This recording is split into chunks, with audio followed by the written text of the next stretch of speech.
Alrighty, hello everyone, and thank you for joining us today. This is part 5 of the 12-part webinar series on the 90-day business sprint, and it's hosted by Chris Snyder, the CEO and President of the Exit Planning Institute, as well as the awarded Thought Leader of the Year. A few housekeeping notes before I turn it over to Chris today. First off, for you all joining today, my name is Drew English. I'm the Program Coordinator here at the Exit Planning Institute. I'm the one that hosts the webinars. I record the webinars and send those out via email afterwards. So just look for an email from me later today with the attachment for the download of the webinar. And if you have any questions or concerns during or after the webinar, please don't hesitate to reach out to me. I'm always here to help. You can shoot me an email or shoot me a call here at the global office. I'll be more than happy to help out. But with that, I'll go ahead and turn it over to Chris, and we'll get going here. So, Chris? Okay, thanks, Drew. And I have control of the screen, correct? I do, so I'll go ahead and control it for you. Okay. All right. Can you go to the Owners Forum slide?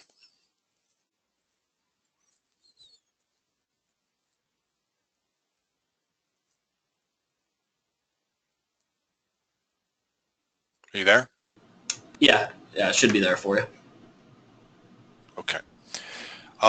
Okay, so the first thing I want to do, welcome everybody. The first thing I want to do is welcome some, I believe we have some new attendees from the cities where we'll be hosting owners forums coming up in the second half of the year. We've got about 195 registrants for today's webinar.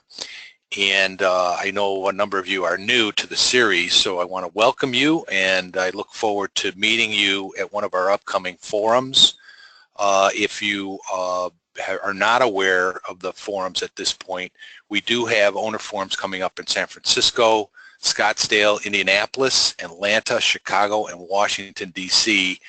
Before the end of the year, and I would highly encourage you to attend those forums.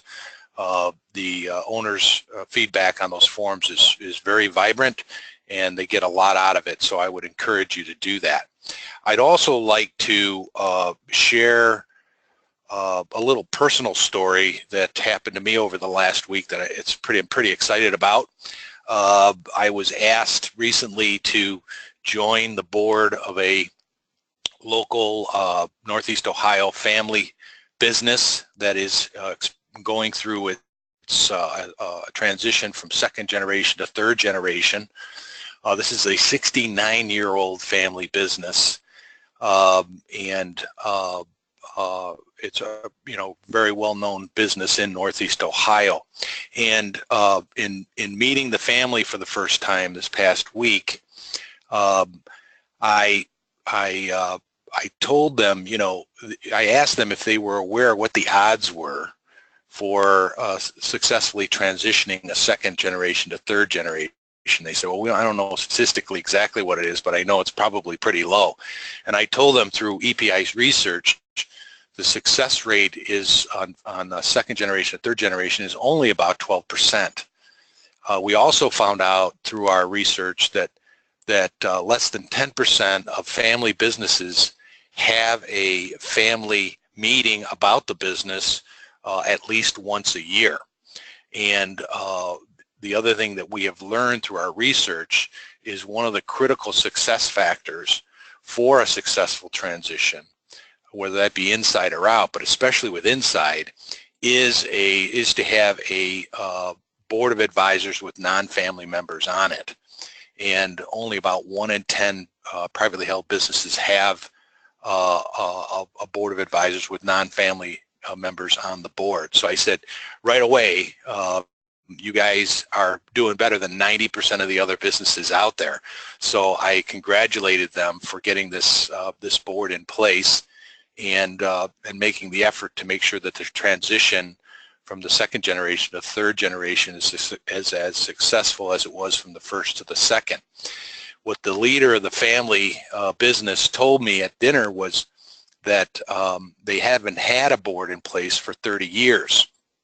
And but 30 years ago, when they were transitioning it from first to second generation, that board was very valuable to them in ensuring that they had a successful transition from first generation to second generation. And I also learned that that Dr. Leon Danko, the legendary family business guru, who wrote the book Beyond Survival, which is a book I'd highly recommend you read. I mean, it's a bit dated, but the principles in that book are still very genuine and very real. I learned that Dr. Danko was actually a member of their board 30 years ago, and I just felt so privileged to be able to think of myself as being fulfilling a role that Dr. Danko had filled for this family 30 years ago, and feel very fortunate to have an opportunity to do that, and I'm obviously very excited about it, and I wanted to share that with you today. First thing I want to do is I want to talk about the homework that you should have completed at this point. At this point, you know, being this, I think, our fifth session, one of the principles of value acceleration is that it is grounded in action, right? And that's what today's subject is going to be about. How do we take action?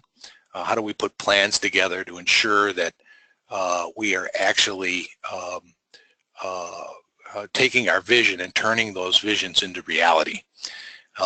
And so being that it's action oriented, one of the things that we've been doing in the series is that each month as we go through the series, I've been giving you an action that you can take. And, you know, one of the things I say to owners is, you know, when you're trying to tackle a big challenge like this, the only way to really tackle it is to chunk it out, to take it 30 days at a time and just make consistent, regular improvements as you move along the process. So 30 days in, you should have already graded yourself as to how well you've integrated the 11 actions into how you run your business and your life today. That should have been the first thing you did. 60 days into this, you should have considered how well you are integrating the concepts of exit strategy into the way you operate your business every day. We had talked about a paradigm shift and the importance of making a paradigm shift, and that exit strategy is nothing more than good business strategy, and that if you shift your paradigm and view exit planning that way, it's not going to be some sort of separate project that you have to take on. It's just going to be the way you run your business, and you're going to always be ready, whether that be to scale the business or to transition it at some point. So the second thing you should have done is you should have gone through and really considered how well you're integrating exit strategy concepts into the way you operate on a daily basis. The third thing, 90 days in, what you should have done is you should have developed, or at least started to develop, a written personal plan. And I suggested you try to take that on over a 90-day period.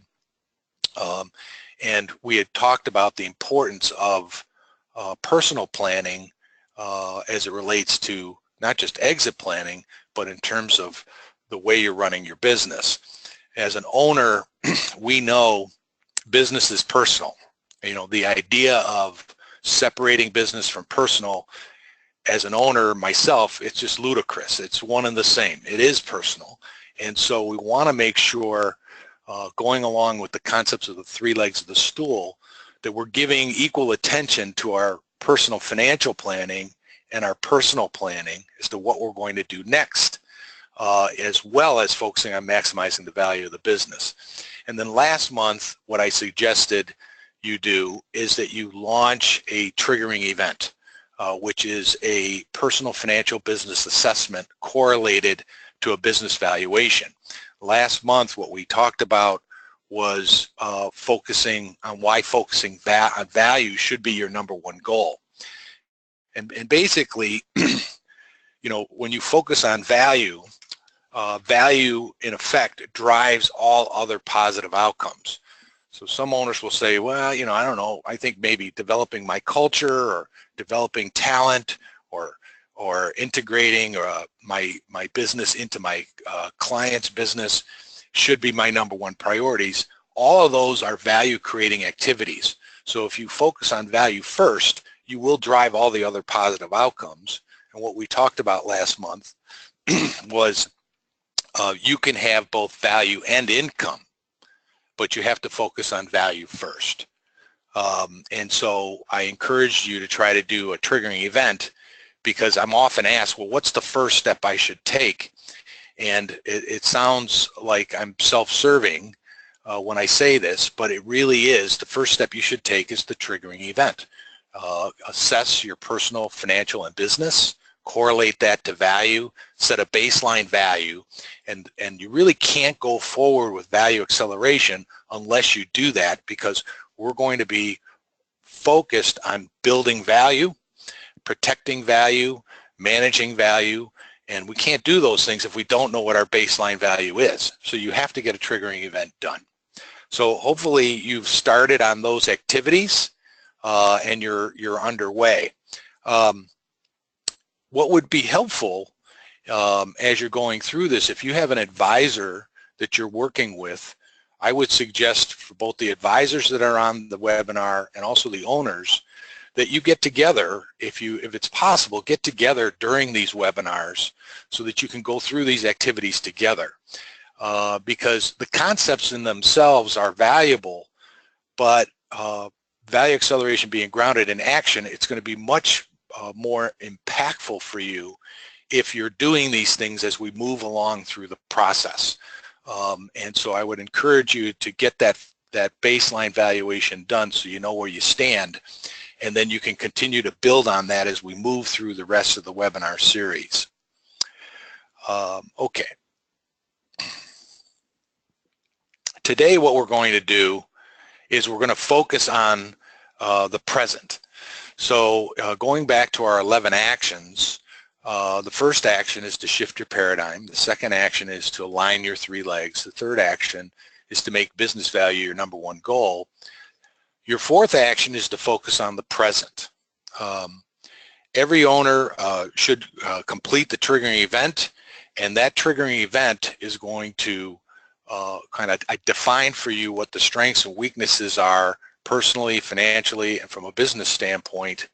And then what we're going to do is we're going to, with this list of actions, we're going to start to implement those actions.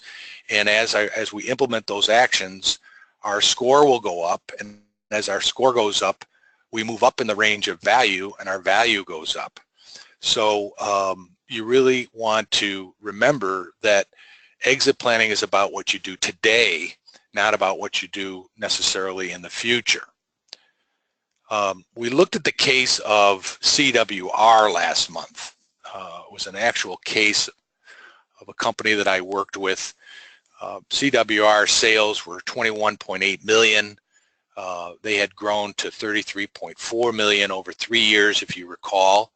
Their EBITDA had grown from 1.2 to 2.5, both pretty good, 15% annual compound annual growth rate on sales, 27% on EBITDA. They were operating a little bit below industry average, and we talked about the reasons why that was. And we estimated that the potential value of this business at the midpoint would be roughly around $11.5 million. So we've got $11.5 million at stake here.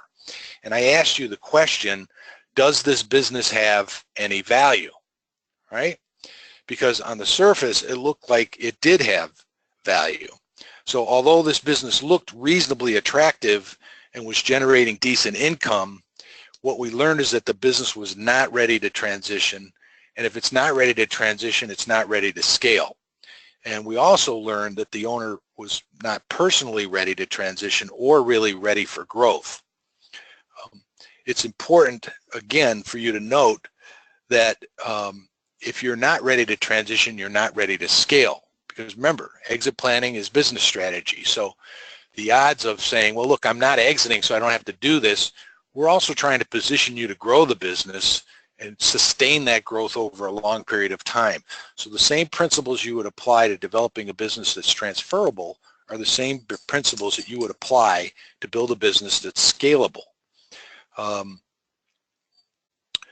So a growth and transferability are built on the same principles, and if you have a poor readiness score, it's not likely that you're going to succeed either with a transition, whether that be a sale or an inside transition. When we looked at CWR, what we saw is, from an attractiveness standpoint, they had pretty good strengths: good loyalty, staff longevity, competitive positioning, low risk. But we also noted that there were a number of attractiveness weaknesses. Owner dependency was a big issue, and they had remember, if you recall, I talked about clustered customer concentration. Their business wasn't with one customer, but they had just a few key customers that was generating a majority of their sales and profits. We also learned through this that hold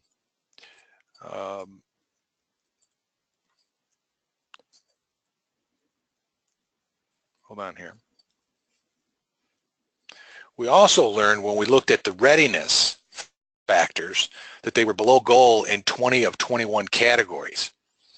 From a readiness standpoint, they had no written strategy, no strategic plan, no testimonials, awards, or community recognition, no HR strategy, employee document. There were a number of readiness weaknesses, and we also noted there were a number of personal readiness weaknesses, such as no written personal strategy, needs versus wants missing, no contingency planning, obviously inadequate insurance there, no personal financial plan, and no estate planning. So the question that I presented back to the owners of CWR when I said to them their business may have no value was, what would the buyer be buying?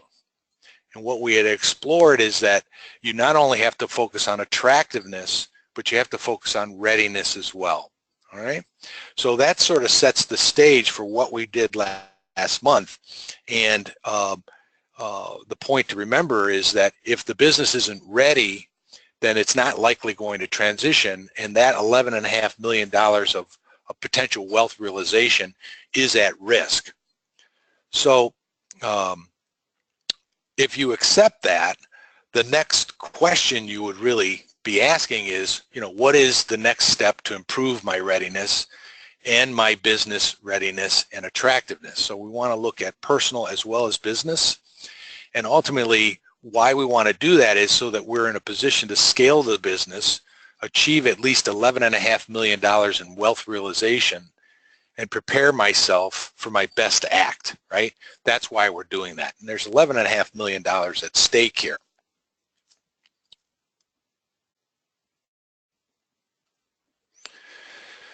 The key to successfully use value acceleration is to remember that it's a process or a system which is grounded in action. That's the phrase I want you to remember. One of the problems I saw in the exit planning profession when I first got into it was that it was all focused on developing plans, which focused on the end game. Initially, with little success, I began to try to sell owners on exit plans after I got my certification. I soon realized that owners didn't want plans, and that was reflected because I wasn't selling anything. They wanted action. They wanted results, and they wanted them now. They didn't want to wait until, that someday in the future they would exit their business. And many of the owners that I met in the beginning weren't even thinking of exiting their businesses when I first met them. They were thinking about growth. They didn't really bring me in to help them exit. They brought me in to help them grow their business. To be impactful and therefore successful, I knew that my firm needed to help them produce results now and in the future. For me, it was like a light bulb went off, by integrating exit planning or value creation tactics into the way they run their business every day. We could produce not only more sales and income for them, but we could also position them and the business for a successful exit in the future, whenever that may be, right? But what we'd like to think is that we're in control of our destiny and that we can exit on our terms and on our timeline. But the reality is, when you consider the 5 Ds, that what you need to realize is that 50% of exits are not voluntary at all. They're not going to be on your terms or timelines. So if we have 200 owners on this call, 100 of you are likely to be impacted by one of the 5 Ds, which are death, disability, divorce, distress, and disagreement. And that's going to force you into a position where you're going to have to transition. And if you're not ready, if the business is not ready, it's unlikely that you're going to be able to harvest that wealth. So for me, the light bulb was, hey, we've got to get a management system in place that allows us to integrate these principles into the way we run the business every day, driving value today while positioning us for the future. And so that really was the key. The other thing that you need to realize is that unsolicited offers do happen. If you're not ready when the call comes in, there's a very good chance that the buyer's going to pass you by. In my work, I've done a fair amount of buy-side work for clients and also in my own businesses. And I can tell you, when doing a buy-side search, I might actually talk to 40 owners in the search, and I would likely move forward with maybe 2 or 3. And I often wondered, you know, those other 37 or 38 that I said not interested because I could tell just from the conversation that they weren't ready. I often wondered, you know, what would happen to those business owners and their businesses that I passed up? You know, would they ever be approached again? And if so, you know, would they be ready the next time when that next call comes in? And, you know, I wondered, would they ever be able to sell their businesses to anyone or transition it and unlock the wealth that's trapped in it?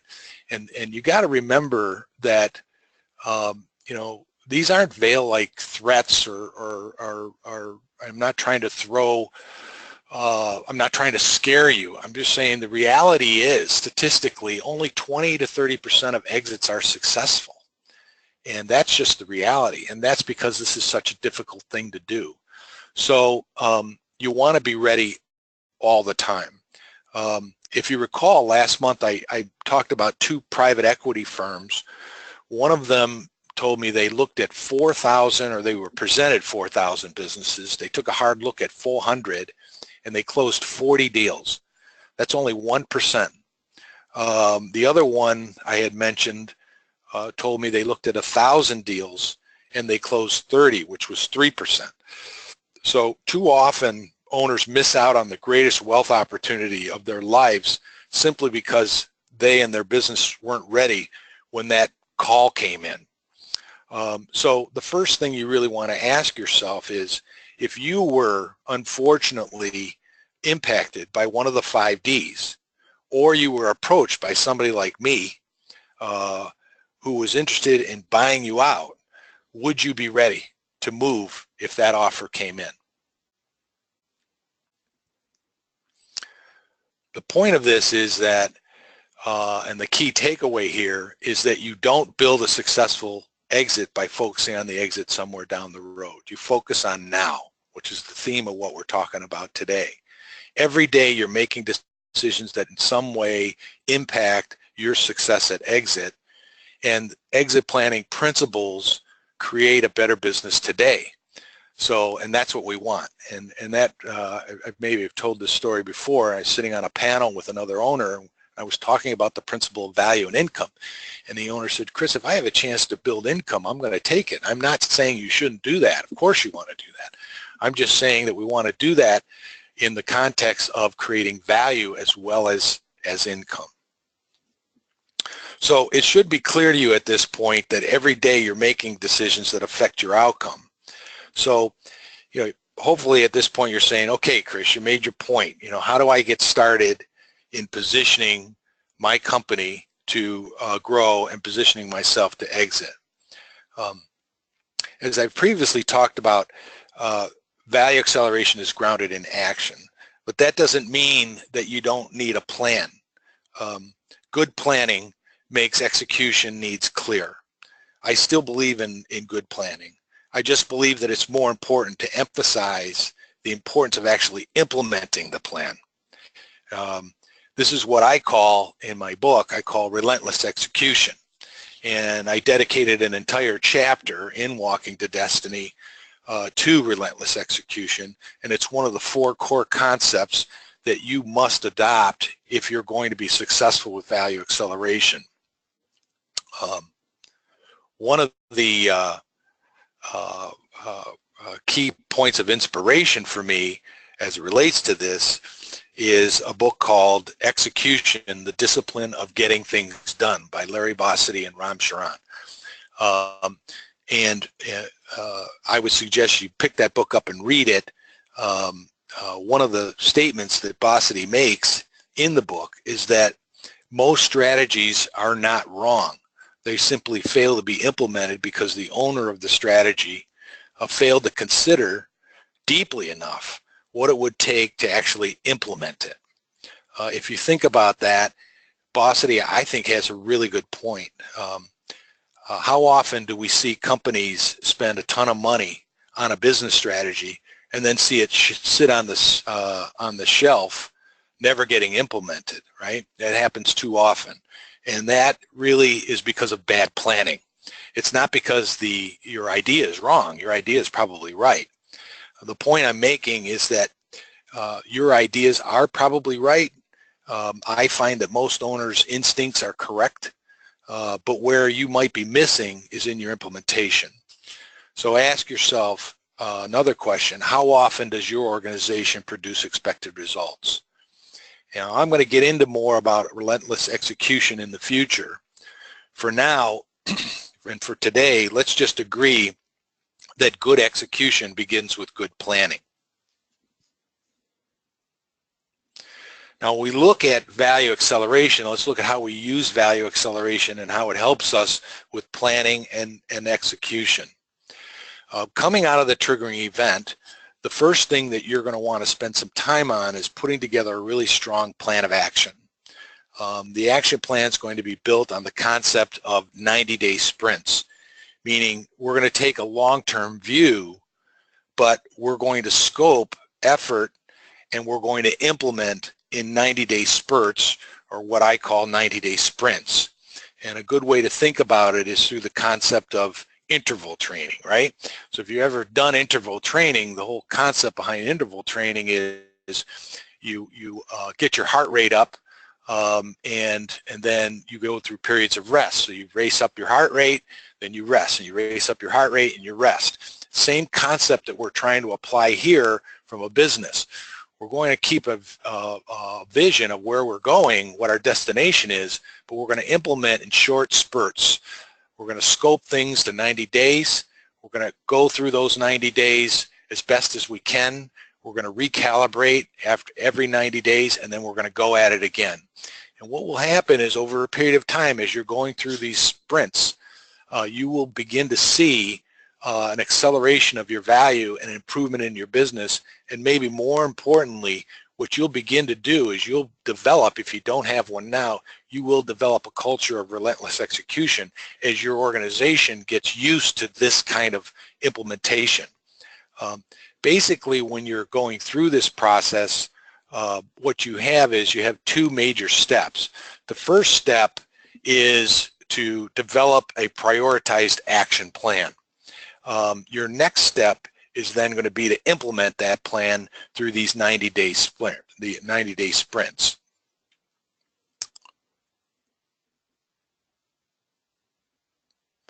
In creating action plans, what you want to think about is you want to have a vision. We've talked about the importance of having a strong vision already. But in making your plans, we want to make sure that our actions are connected to our vision. So what you're going to do is you're going to start with your vision, and then from your vision, you're going to create some themes. And from your themes, you're going to create projects, which are your actions. From your actions or your projects, you're going to create tasks. These are typically things that are done in less than 30-day increments. And then from your tasks will create milestones that'll tell you if you're on track. And ultimately, that's going to produce a deliverable. And deliverables are a key component or a key outcome in the delivery process, right? So what we want to make sure is that we not know what our outcome's going to be if we take these, if we hit these milestones, we complete these tasks, which allow us to complete these projects, which are connected to our themes, which will all ultimately allow us to achieve our vision. And so the concept of having a deliverable, what are you going to specifically produce, is vital to having good plans. And this goes back to what Bossy was saying, right? We want to have a strategy, but we want to have a strategy that's broken down enough that we know what it's going to take to actually implement it.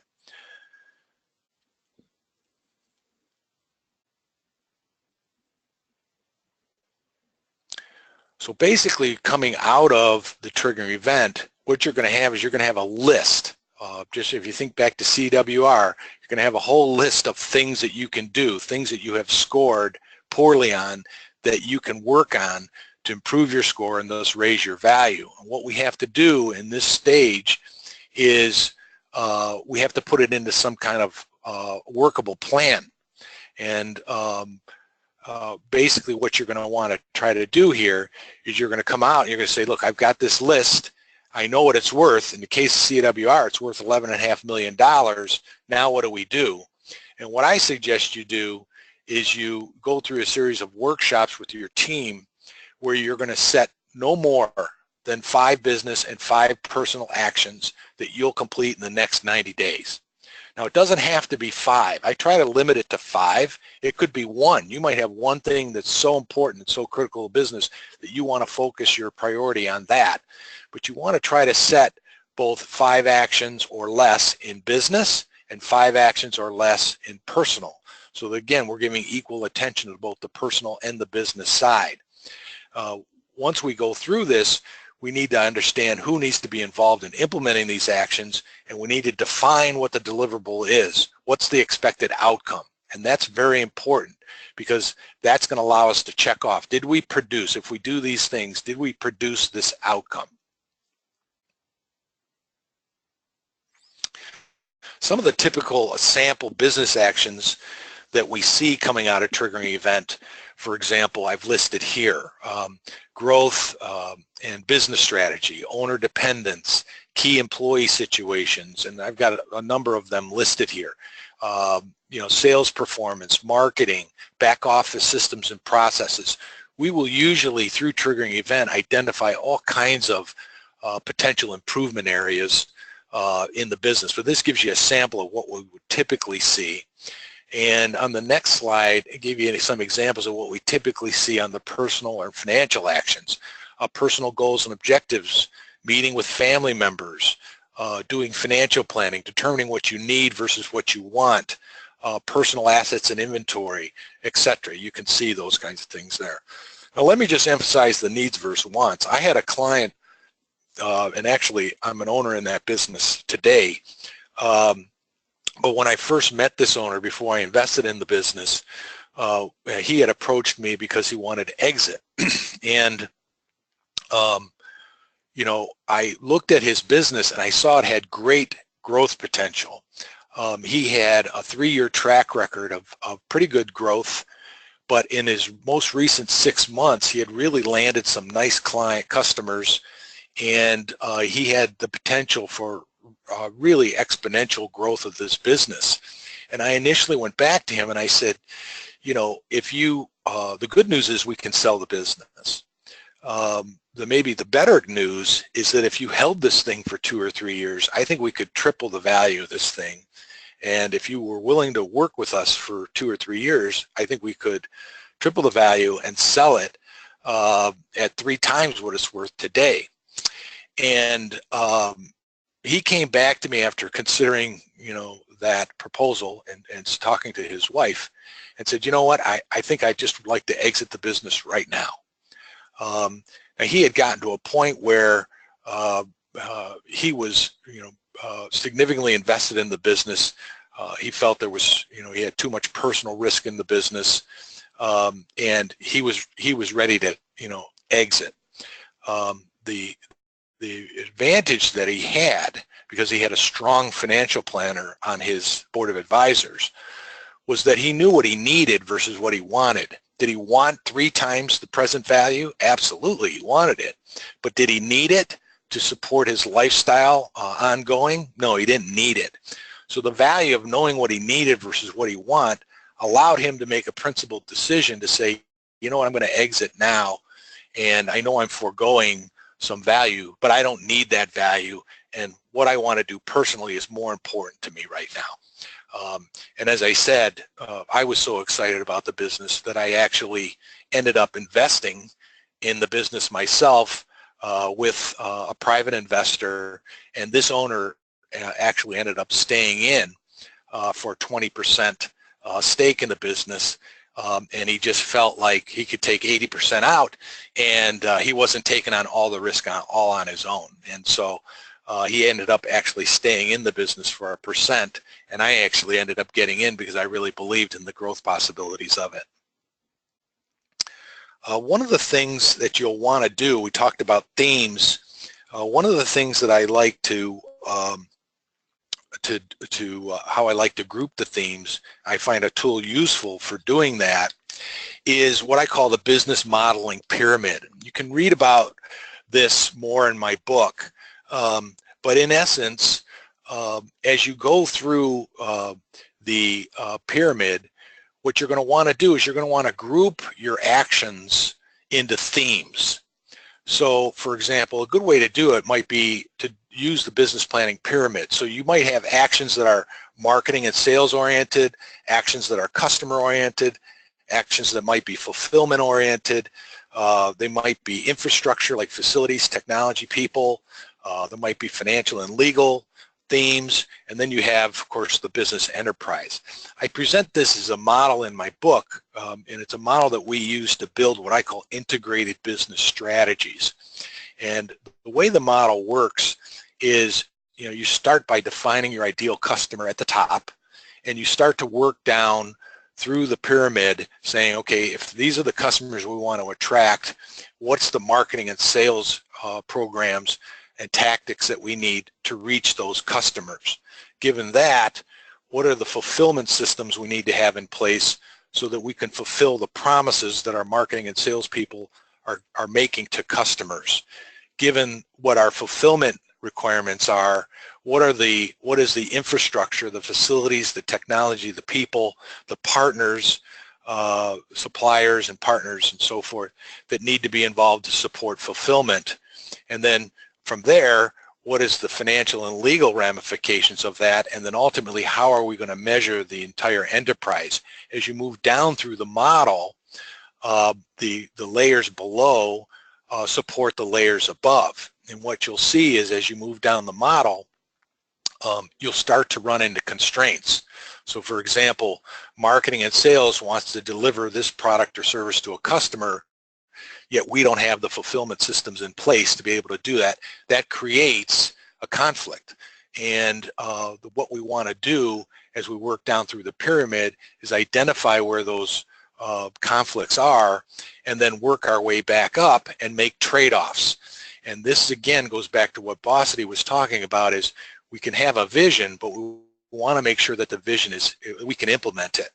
And that typically means going beyond just stating the vision and getting into the details of how we're actually going to implement.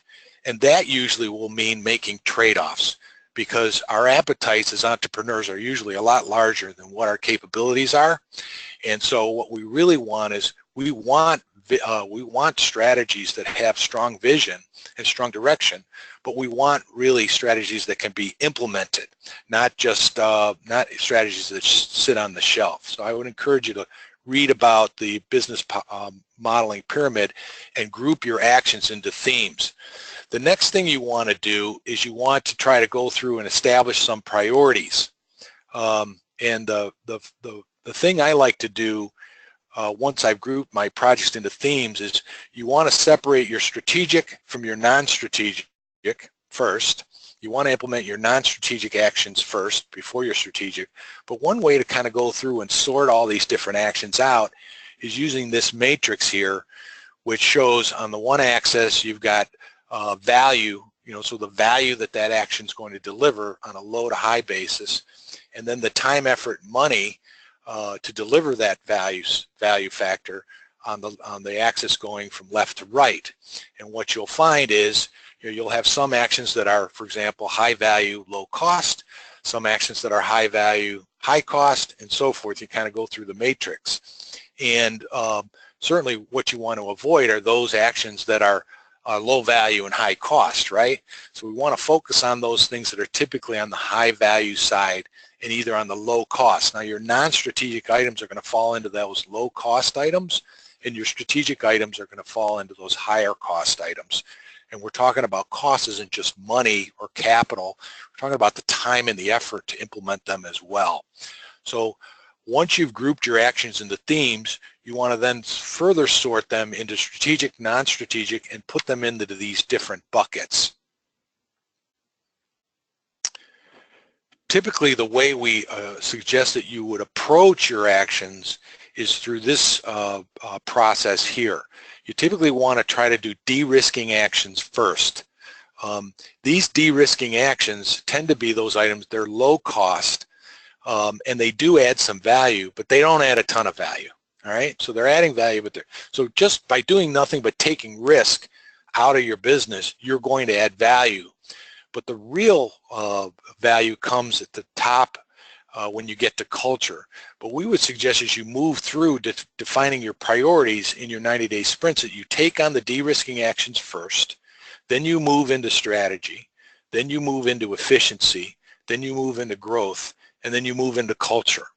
And I would actually argue that the culture is actually realized, or maybe discovered, but I think realized is a better word. We're always focused on culture, but if you're working through these actions and these sprints and you've de-risked the business and you've defined the business model and you've built scalability into the business model and you're focused on growth, you're going to have a relentless execution culture will develop out of that.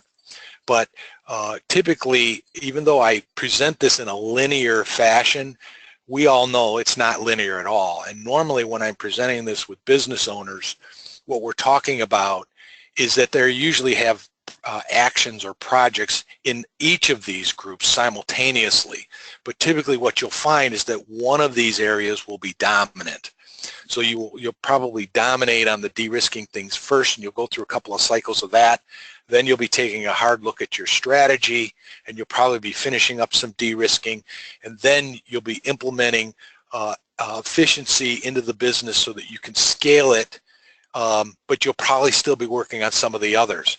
So don't think of it as, even though I present it as linear, it's not really a linear process, but it does help you as you're going through all of these different things that you can possibly do to help you kind of sort through where should my emphasis be. And that's one of the questions, where do I start? Well, you start with de-risking. That's where you start. The other advantage of starting with de-risking is that you build some momentum, and momentum is so important towards a sustaining success. And if you're implementing value acceleration into your companies, what you're going to have is, you're going to have a change of culture, and it's going to take your organization a bit of time to get used to the new culture and to get used to this new system. By taking on de-risking actions which are not time intensive and not cost intensive, it allows you to build some momentum into the system. Now if we go back to CWR, let's go back and connect to what we were doing before. If we, what were the themes that we came out of the triggering event with CWR? What were the themes that came out of that?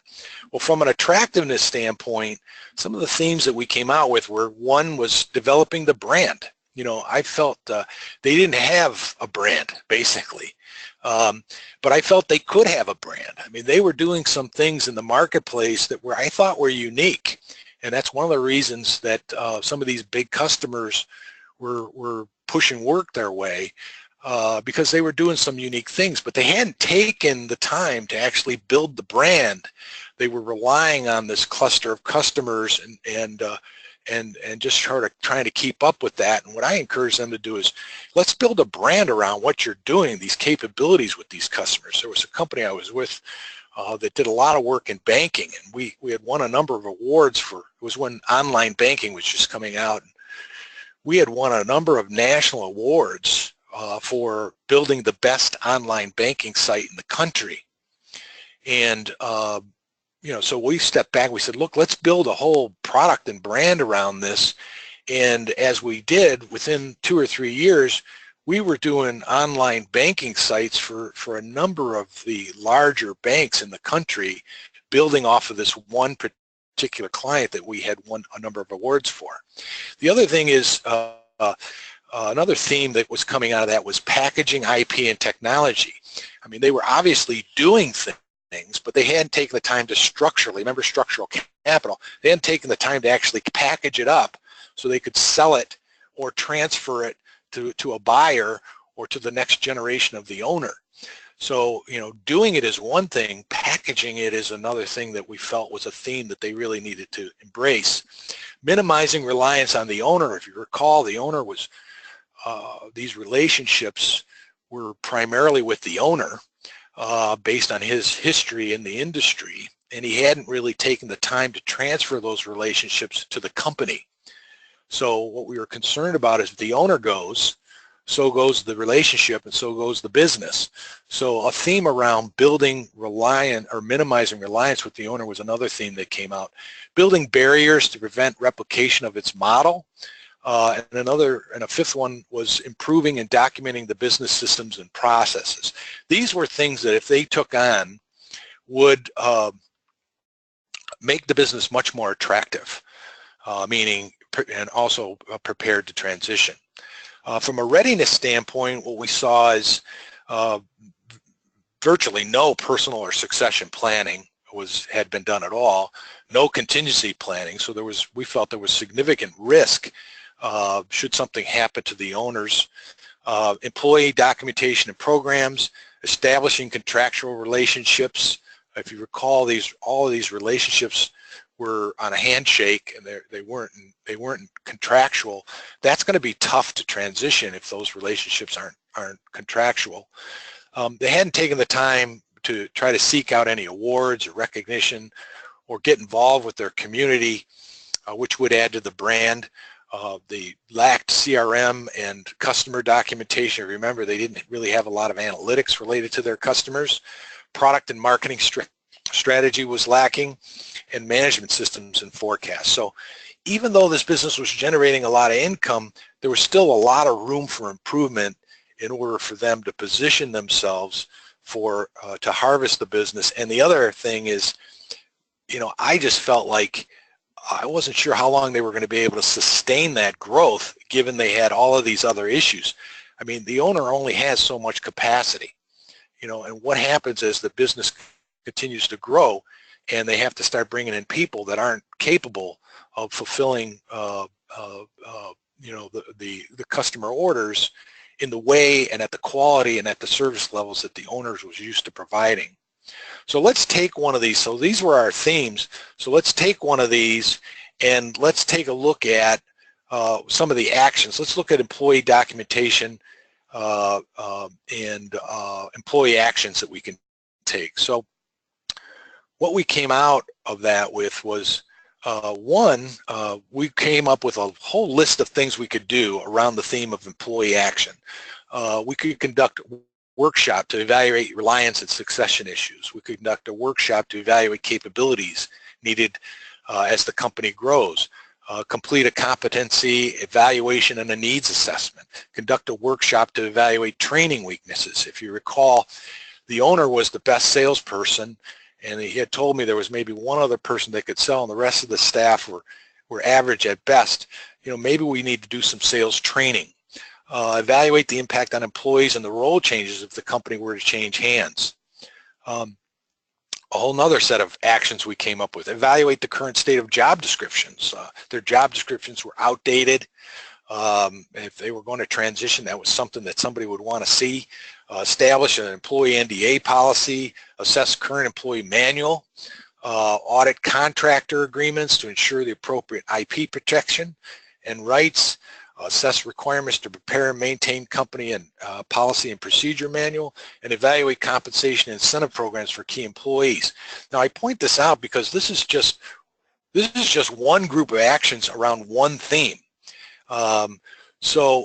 If you go through all of the themes, you can imagine how many actions that we could come up with that we could work on. And really what we're doing in that creating actions stage is we're sorting through all of these actions to figure out which one should we go forward. We can't do them all. So which one should we do in the next 90 days? So maybe we take one of these or two of these and try to take these on in the next 90 days. Now, we've talked about this before. I highly recommend that the way you do this is you do this in what I call workshops, not meetings, right? Meetings, we talked about the difference between workshops and meetings in the past.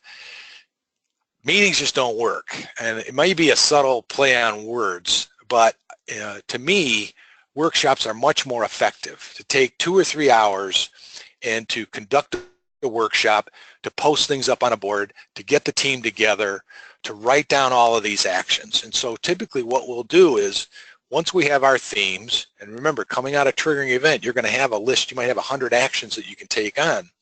We get into a room and we start putting them up on the board, and we'll start to organize them just like I talked about. We'll group them into themes, and then we start to group them into value versus cost, and we start to sort through them to make some sense out of them.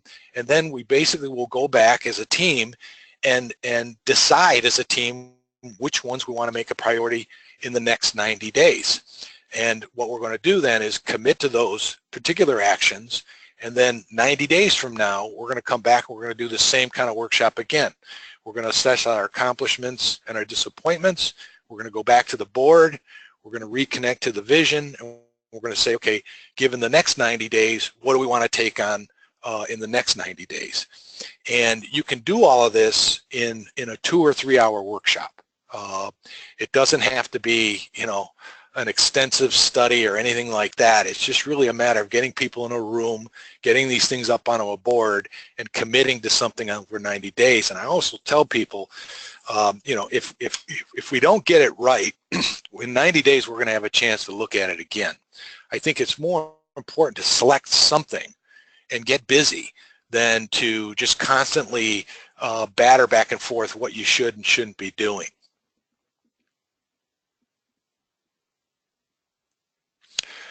One of the processes that I talk about in Walking to Destiny to do this is something I call 6 weeks to better business workshops. So initially coming out of triggering event, we will do a series of 6 workshops, and I do this for owners that I work with. I do this in my own companies as well. And it's a series of 6 workshops. So what we'll do is the first couple of sessions will be one-on-one with the owners. We'll do a personal envisioning and we'll do a business envisioning workshop. And we've talked about that before and the importance of visioning. The owner's got to get their vision down first so they can articulate it and explain it to the rest of the staff and inspire the staff. Then what we do is over a course, I like to do this over the course of 6 weeks so it's not too much to take on, but I've done this over the course of 2 days. These are 6 workshops. They each last about 2 or 3 hours. The first one is around education. First thing we do is we get the key employees in the room and we teach them the value acceleration system. We teach them about the importance of project selection, what a deliverable is, how they're going to integrate this into their already busy schedules, and we kind of just teach everybody the system. The next thing we'll do is we'll talk about the business, and depending on the team, we may also talk about the personal vision, and we share that vision looking out 3 to 5 years. We talk about company values, we talk about strengths and weaknesses of the company, threats in the marketplace. We'll commit to what our brand statement is, and we'll set some 3 to 5 year financial targets that we want to hit. And then once we have that done, we'll move into what we call the 1 year and the 90-day priorities, or you might have read about, in the industry, we call that the big rocks, right? Verne Harnish talks about that in his book, Rockefeller Habits. Jim Collins has talked about big rocks. We want to identify what are those 3, 4, or 5 really key things we've got to get done in the next 90 days. From there, we want to get our team buy-in. So we're going to assign those big rocks to a champion within our organization.